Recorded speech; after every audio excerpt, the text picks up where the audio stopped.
ছাত্ৰ ছাত্ৰীসকল আজি তোমালোক আটাইকে ইংলিছ জ্ঞান একাডেমি চেনেললৈ আদৰণি জনাইছো আমি এই ভিডিঅ'টোৰ যোগেদি এটা অতি গুৰুত্বপূৰ্ণ বিষয় আলোচনা কৰিবলৈ লৈছো আৰু বিষয়টো হৈছে ৰিপৰ্ট ৰাইটিং আমাক প্ৰায় পৰীক্ষাত আহে আৰু ফাইনেল পৰীক্ষা বিলাকত ক্লাছ 10 আৰু 12 ৰ ফাইনেল পৰীক্ষা বিলাকত খসৰাসৰ আহে এটো ৰিপৰ্ট ৰাইটিংৰ ওপৰত লিখিবৰ বাবে আৰু ৰিপৰ্ট ৰাইটিং বিভিন্ন ধৰণৰ হ'ব আমি ষ্টুডেন্ট লাইফত ধৰা আমাৰ বিশেষকৈ আমাৰ শিক্ষানুষ্ঠানৰ ভিতৰত আমি যিখিনি অনুষ্ঠান আদি পাতো সেই বিলাকৰ ওপৰত ৰিপৰ্ট দিবলৈ আহে আৰু কেতিয়াবা আমি বাহিৰত দেখি থকা বা ঘটি যোৱা বিভিন্ন ঘটনাৰ বিষয় আমাক ৰিপৰ্ট কৰিবৰ কাৰণে পৰীক্ষাত প্ৰশ্ন আহে তেনে ধৰণৰ এটা বিষয় বস্তু হৈছে road accident আজি আমি road accidentor ওপৰত আমি আলোচনা কৰিবলৈ লৈছো কোৱেশ্চনটো বিভিন্ন ধৰণে সুধিব পাৰে আমি কোৱেশ্চনটো পঢ়ি যদি বুজি পাইছো যে road accidentor ওপৰত লিখিব দিছে তেতিয়া হলে আমি এনে ধৰণে আমি লিখিব পাৰো প্ৰথমতে আমি ওপৰত অলপ বোল্ড বা হাই লাইট কৰি লিখিব লাগিব টপিকটো হেতু হৈছে a fatal road accident 3 died আমি তাৰ পিছত ৰিপৰ্টিং কৰোতে সদায় স্থান আৰু তাৰিখ ঠাই আৰু তাৰিখ প্লেস এণ্ড ডেট হেতু উল্লেখ কৰিব লাগিব প্ৰথমতে আৰম্ভণিতে মই যেনেকৈ দেখুৱাইছো সেই ধৰণে আৰু বিভিন্ন পেপাৰত চালে তোমালোকে দেখিবা বা দেখি চাই ইতিমধ্যে আমি আৰম্ভ কৰিছো Dibrugarh April 26 road accidents in the state are increasing alarmingly these days mostly because of reckless driving or drunk driving আজিকালি আমাৰ স্টেট আমাৰ ৰাজ্যখনতে হক বা গোটেই দেশত পৃথিৱীখনতে গাড়ী মটৰৰ সংখ্যা জনসংখ্যা বৃদ্ধি পোৱাৰ লগে লগে কি হৈছে এক্সিডেন্টৰ সংখ্যাটো বৰ ভয়ানক ধৰণে এলাৰ্মলি মানে ভয়ানক ধৰণে বৃদ্ধি পাই আছে আৰু সেই দুৰ্ঘটনা বৃদ্ধি পোৱাৰ কাৰণটো হৈছে উদাসীনভাৱে আমি যা কেয়াৰলেছলি বুলি কওঁ তেনেকৈ গাড়ী চলোৱাৰ বাবেও হৈছে আৰু মদ্যপান কৰি গাড়ী চলোৱাৰ বাবেও এই এক্সিডেন্টৰ সংখ্যাটো বাঢ়ি গৈছে one such fatal road accidents took place at about 8:15 am yesterday here at Melamati 5 kilometer away from Dibrugarh city তেনে ধৰণৰ এটা এক্সিডেন্ট যোৱা কালি মেলামাটি নামৰ ঠাই যিটো ডিব্ৰুগড় টাউনৰ পৰা প্ৰায় 5 কিলোমিটাৰ মান আঁতৰত ঘটিছিলে প্ৰায় 8:15 বজাত ৰাতিপুৱা The accident took away 3 innocent lives on the spot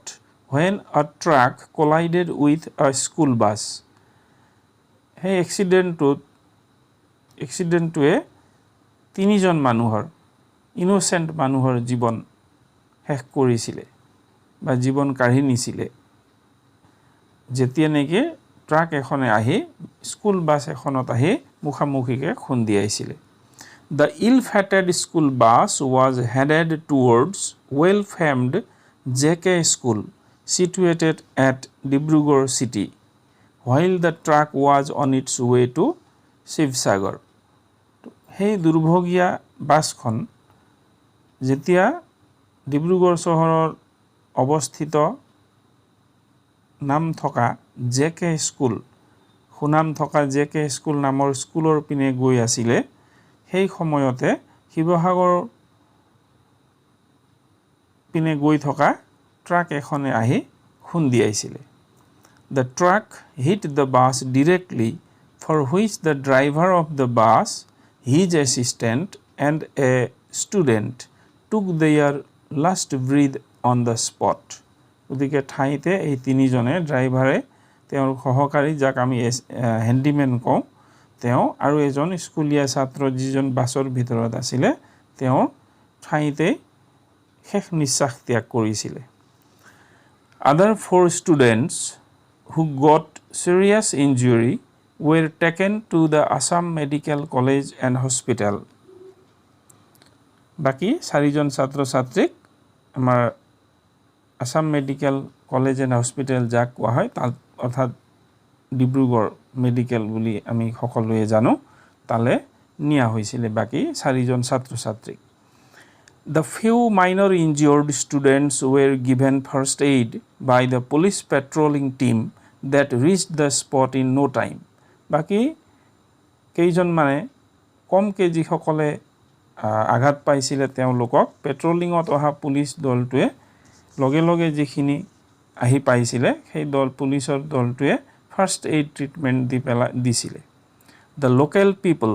helped the students in every possible way. সকলো ধৰণে সম্ভৱ হোৱা ধৰণে সহায় কৰিছিলে তাৰ লোকেল মানুহখিনিয়ে. It is assumed that high speed and reckless driving of the truck driver is the reason behind the accident. গতিকে ধাৰণা কৰা হৈছে এই এক্সিডেণ্টটো হোৱাৰ কাৰণটো হৈছে ট্ৰাকখনৰ অলপ হাই স্পীড আছিলে, বেছি স্পীড আছিলে আৰু বৰ উদাসীনভাৱে চলাইছিলে, যাৰ বাবে এক্সিডেণ্ট হোৱা বুলি অনুমান কৰা হৈছে. A case was lodged regarding this accident and the police started their investigation. এই সংক্ৰান্তত এই এক্সিডেণ্টৰ সংক্ৰান্তত এটা কেছ দাখিল কৰা হৈছে আৰু পুলিচে তেওঁলোকৰ ইনভেষ্টিগেশ্যন আৰম্ভ কৰিছে ইতিমধ্যে. গতিকে এনেধৰণে আমি এক্সিডেণ্টৰ ওপৰত আমি লিখিব পাৰোঁ. কেতিয়াবা এক্সিডেণ্টটো এনেকৈ বাছ ট্ৰাক নহৈ পেলাই অন্য বাহনৰ লগতো হ'ব পাৰে বা প্ৰশ্নটোতে উল্লেখ কৰা থাকিব পাৰে. সেইটোক আমি অকণমান সলাব লাগিব. সেইকাৰণে আমি ইয়াত যি ধৰণে লিখা আছে তাত ক'ত সলাব লগা আছে সেইখিনি বৰ ভালকৈ আমি বুজিবলৈ চেষ্টা কৰিব লাগে. আৰু আমাৰ যান বাহনৰ কথাটো যদি স্পষ্টকৈ প্ৰশ্নত উল্লেখ থাকে কিহক খুন্দা মাৰিছে সেইটো যদি থাকে আমি তেনেধৰণে তাত আমি ভৰাব লাগিব. গতিকে এনেকৈ আমি চেঞ্জ কৰিবলৈ হ'লে বিষয়টো ভালকৈ বুজিব লাগিব, চেণ্টেন্সবিলাকৰ অৰ্থটো বুজি পাব লাগিব আৰু এইটো তোমালোকে নিজৰ হিচাপত লিখিবৰ কাৰণে ইয়াক আধাৰ হিচাপে ল'ব পাৰিবা বুলি মই ভাবোঁ. গতিকে আজি তোমালোকক ইমানতে ভিডিঅ'টোলৈ তোমালোকে ভিডিঅ'ৰ যোগেদি কিছু পৰিমাণে লাভান্বিত হ'ব পাৰিবা বুলি মই আশা কৰিছোঁ আৰু ভিডিঅ'টো লাইক আৰু কমেণ্ট কৰিবা. Thank U.